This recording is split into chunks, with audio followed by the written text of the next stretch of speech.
Good afternoon, everyone. My name is Emerson Lehmann. I'm an anchor and reporter at CBS 58 in Milwaukee, and I'm also a proud graduate 2015 of Kewaskum High School, and grew up and was born and raised here in Village. I would like to begin by just saying what an honor it is for me to be here today, to be a part of this program. I'll be honest with you all, I was a bit surprised when I received a phone call from Ann asking me to be a part of the program.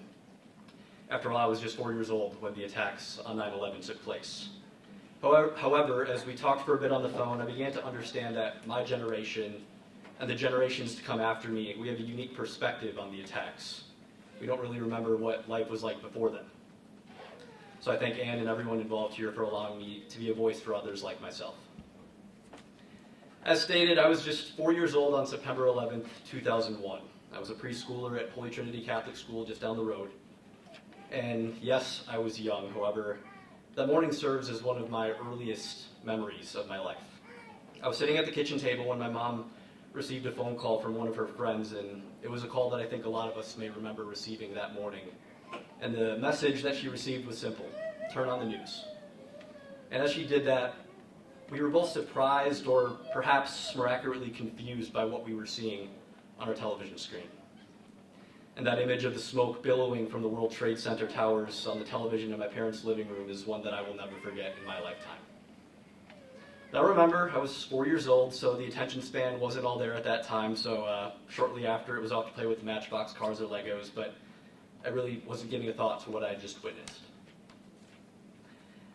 As I grew older, I began to learn a little bit more about the significance of September 11th, 2001. Every year at school, we would hold a moment of silence as the tornado sirens would blare on that morning, reminding us of the lives lost, sacrifices that were made. We would learn about the attacks from our teachers in classrooms, but still it never really hit home for me.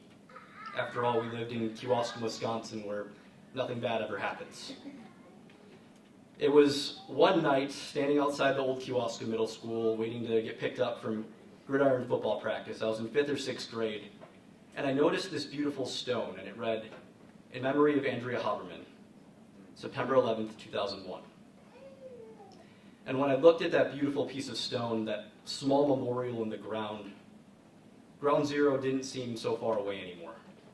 Kewaskum didn't feel untouchable, and like hundreds of other small towns throughout our nation, our little town had lost someone in the attacks.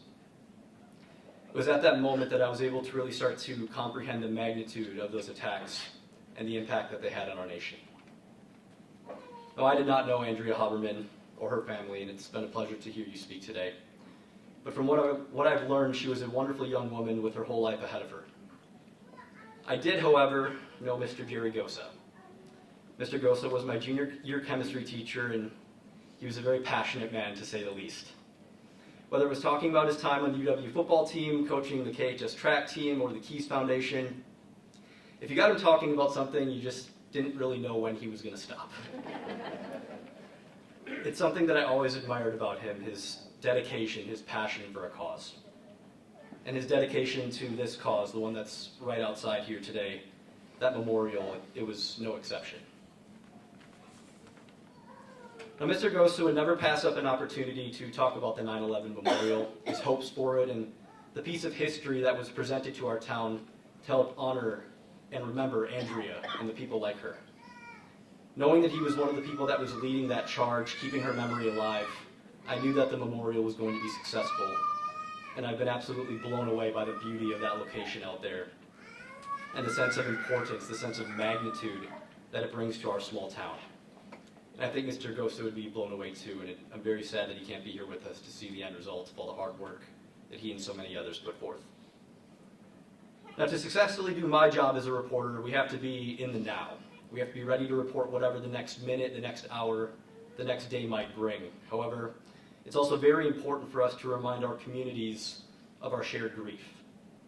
It's important to continue educating people who will eventually grow up to follow in our footsteps and do the jobs that we do.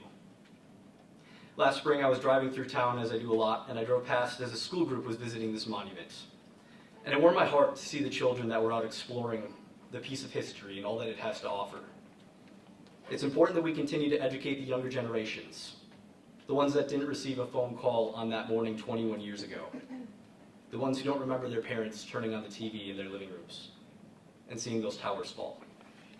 It's important that we never forget the bravery of the firefighters and the police officers, the paramedics and other first responders, and the everyday citizens who did what they could to save others. It's important to remember people like Lisa Burgess, who we're going to be fortunate enough to hear from shortly, who survived the attacks and continues to share her story with the world. It's important that we never forget Andrea Haberman and the other victims of September 11th, 2001. Now, in my line of work, I've had the opportunity to cover several events each year on September 11th, and every time I've asked my interviewees, do you remember what you were doing on September 11th, 2001? And without missing a beat, they'll rattle off exactly where they were as they turned on the car radio, or who they were with when they turned on the TV. It's a day that our nation will truly never forget.